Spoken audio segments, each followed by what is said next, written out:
Bienvenue, coach. Bienvenue, merci. Ouais, tout le monde ne fait pas le tour comme ça. Hein? Ouais. Merci. Applaudissements encore pour coach.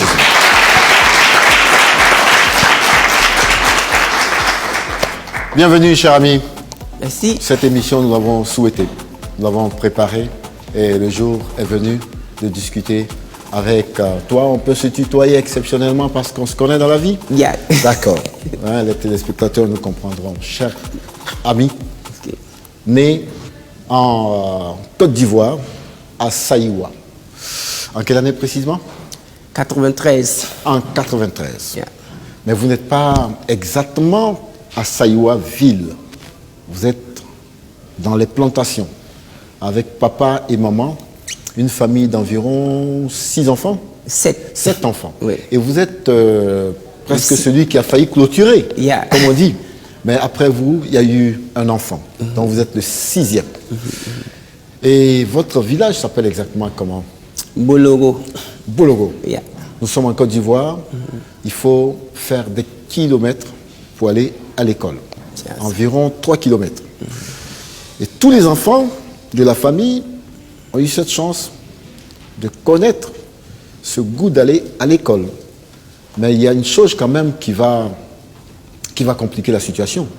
Parce que 3 kilomètres à pied en aller et 3 kilomètres à pied au retour, ça fait 6. Dans les jambes et dans les pieds d'un gamin, c'était pas évident. Avec tout ce que ça comportait comme difficulté au cours du chemin. Le premier enfant, lui, va s'y essayer, va finalement abandonner. Le deuxième, la même chose. Le troisième va tout de suite jeter l'éponge. Le quatrième va faire de même.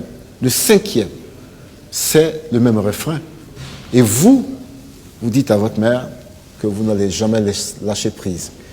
Elle finit par vous dire, tu n'as pas été le premier, cher ami, laisse tomber. Parce qu'à chaque fois que tu fais ces 6 kilomètres, je suis inquiète en tant que mère. Et tu vas arriver à la persuader que tu dois continuer. Mais tu fais ce que tu peux.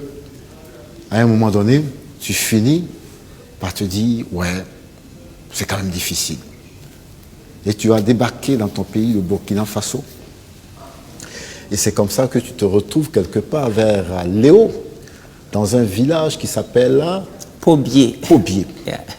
Et voici le jeune garçon venu de Côte d'Ivoire qui va devenir berger, en train de surveiller le troupeau et cultiver les champs.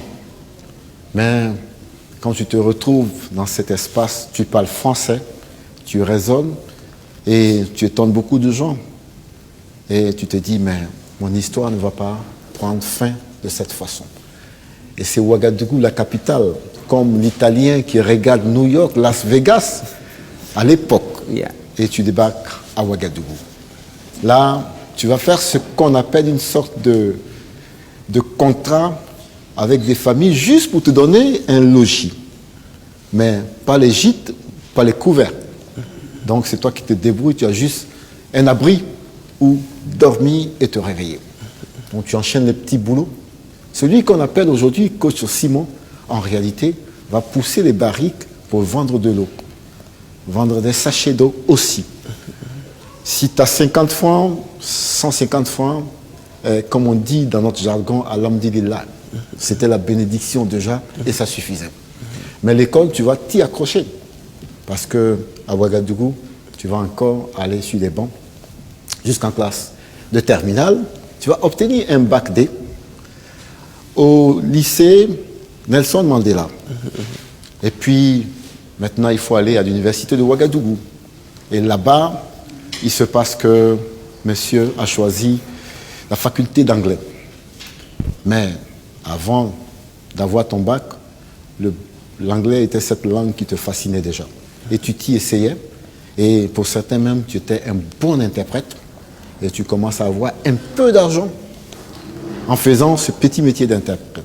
Et quand tu arrives à l'université de Ouagadougou, d'après toi, le professeur commence par « How are you ?» et tu te dis « ça c'est du basique ». Et après tu te rends compte que la faculté, elle est pleine comme ça, elle bouillonne de monde, et tu te rends compte que même à l'intérieur de la faculté, on vend des sachets d'eau et tu te demandes, mais dans quel marché suis-je? Toi, coach, tu veux gagner vite de l'argent, Et un jour, vous faites un devoir et tu te dis que c'était ton dernier. Tu ne remettrais plus les pieds dans cette université, mais tu veux aller dans une grande école, faire du marketing. Ouais, là-bas, il faut payer 500 000 francs et ce n'est pas donné à tout le monde. Là, il y a un bienfaiteur qui se dit, ben toi, tu as la tête de quelqu'un qui voit très loin. Et moi, je voudrais t'apporter mon aide. Et c'est celui-là qui paye les 500 000 francs pour que tu rejoignes l'ISIG. Je voudrais qu'on donne le nom de ce monsieur, de ce bienfaiteur. Parce qu'au café aussi, c'est la reconnaissance. Ok. Monsieur Nikema Bassibili. D'accord. Qu'est-ce qu'il te dit exactement? Qu'est-ce qui te fascine chez lui? Oh, c'était un monsieur qui vraiment avait beaucoup étudié la vie dans la nature. Lui aussi, il a été berger. Il ne sait ni lire écrit, mais il faisait ce qu'il vendait de la ferraille. D'accord. Et à chaque soir, quand on échange, et comme j'ai beaucoup fait le village, j'étais presque le seul enfant avec qui il peut causer jusqu'à minuit. Donc du coup, on était devenus comme papa et fils. Ouais. Donc quand je lui parle de mes projets futurs, vraiment, il juge que c'est bon. C'est dans ce sens qu'il m'a accompagné. Voici un bienfaiteur qui te permet d'aller à l'ISIG. Tu commences à suivre les cours. Et puis là-bas encore, tu commences à foi grise mine, quoi. Mais tu te dis, mais c'est dans la même merde que je me suis jeté.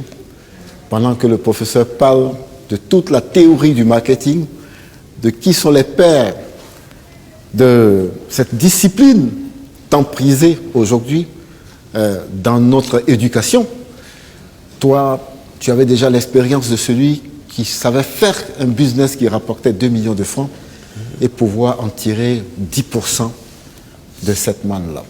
Et là, tu te dis, qu'est-ce qui m'amène ici encore? Mais le choc, en réalité, en ce qui te concerne, c'est bien avant ça. Tu as la chance d'aller en Europe, dans le cadre d'une expérience cinématographique.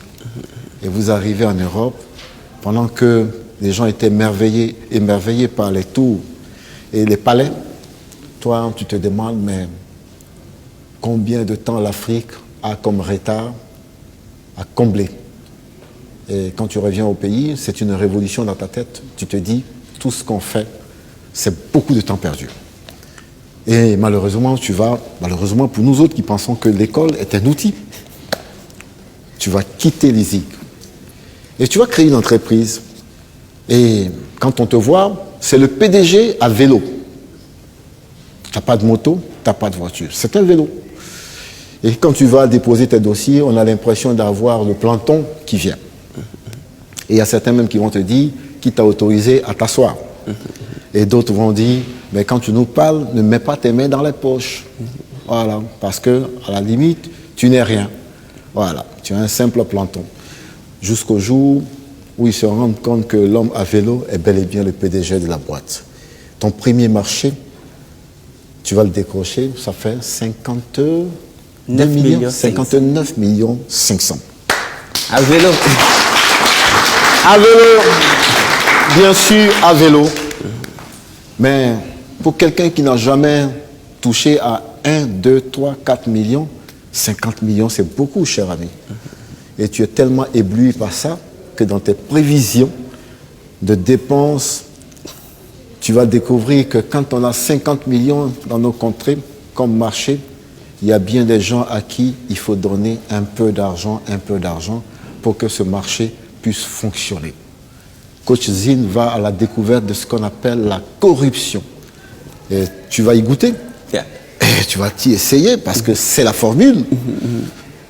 À la fin, quand tu fais le point, sur les 59 millions, tu n'as même pas 2 millions de francs à te mettre dans la poche. Bienvenue dans le monde des corrompus. Bienvenue dans le monde des affaires.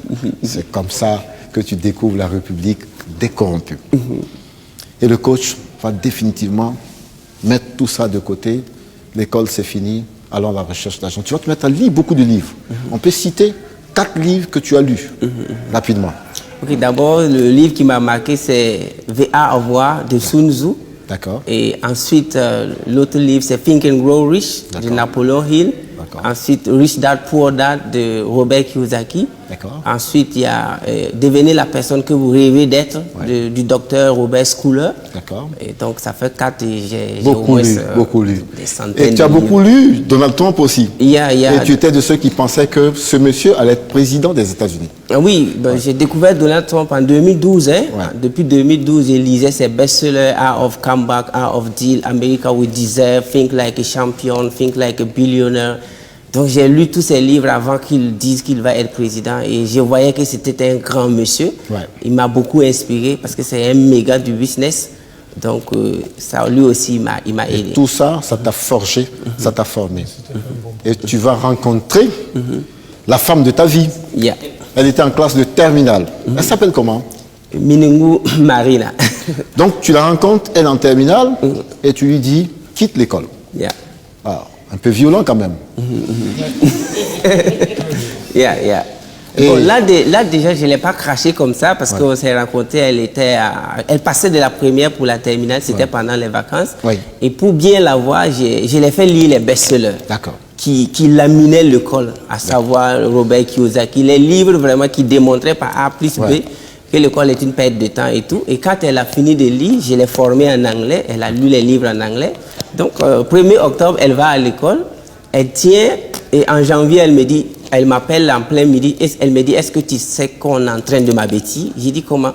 Que sincèrement dit, c'est que j'ai appris avec toi pendant les 3 mois de vacances, je vais plus salir mon cerveau, je quitte. C'est ainsi qu'elle a... Et c'est une révolution dans sa tête. J'ai fêté, on est parti prendre un pot. Vous avez bu quoi, du champagne? Oh, à l'époque, c'était du coca. À l'époque, c'était du coca. D'accord. Un très bon coca frais avec des glaçons. Avec la révolution va naître dans sa tête. Et tu lui as dit qu'elle allait être chef de classe. Elle est devenue chef de classe. Quand je l'ai rencontrée, elle était timide. J'ai dit, si l'école reprend, il faut me montrer que c'est fini cette timidité. Et on a fait un pari. J'ai dit, tu deviens chef de classe. Et effectivement, quand elle est partie en terminale, quand elle m'a appelé, dit, j'ai été élu chef de classe. J'ai dit, comment tu as fait? Mais qu'elle a battu campagne, j'ai dit, waouh, bravo. Donc, elle était vraiment chef. Et imaginez-vous un chef de classe qui dépose l'éponge en plein janvier, qu'elle ne va plus fréquenter. Presque tous les professeurs couraient derrière elle pour dire, mais qu'est-ce qui s'est passé? Est-ce qu'on t'a envoûté? C'est le coach Simon qui l'a envoûté. Coach! Et cette dame-là, tu lui passes la bague au doigt? Dans quelle mairie? Oh, pas de mairie, c'était un mariage métaphysique, parce qu'on est passé chez les parents. Donc on est parti faire les fiançailles et tout, j'ai respecté les règles de la famille, et après moi j'ai dit je n'ai pas le temps à perdre, est-ce qu'on peut vivre ensemble? Les parents ont dit ça marche, après les fiançailles c'est vous qui décidez, donc c'est parti de cela. C'est parti de cela. Donc elle est devenue votre épouse. No time to lose. Coach! Et aujourd'hui, elle a Simon, 3 entreprises. C'était un plaisir de vous avoir. Et on doit rappeler que vous l'avez fait encore. Vous êtes marié quand vous aviez encore le vélo. Oui, je me suis marié avec mon VTT et tout le monde riait. Quelle est ta vision pour quand je regarde beaucoup de jeunes filles qui nous regardent aujourd'hui, je ne sais pas quelle dame serait prête à épouser un homme à vélo. Et je prenais ma femme avec le VTT. Est un homme en Range Rover. C'est beau.